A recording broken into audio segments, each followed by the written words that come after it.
वज़ीर-ए-आला खैबर पख्तूनख्वा अली अमीन गंडापुर ने कहा कि हर सूरत डी चौक जाएंगे, अकेला भी रह गया तब भी जाऊंगा।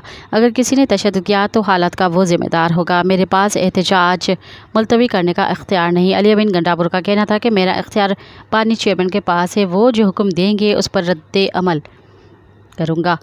हमारी तैयारी मुकम्मल है और हमारा एहतजाज पुरअमन है। अगर हमारे जुलूस पर किसी ने तशद्दुद किया तो हालत का वो जिम्मेदार होगा। पानी कायद इमरान खान का हुक्म मेरे लिए रेड लाइन है।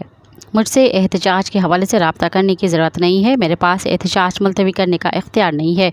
मेरा इख्तियार इमरान खान के पास है। वज़ीर-ए-आला खैबर पख्तूनख्वा का कहना था कि जब तक बानी कायद का हुक्म नहीं आता मैं आगे बढ़ता रहूँगा। अगर जुलूस में अकेला भी रह जाता हूँ तब भी आगे बढ़ता रहूँगा।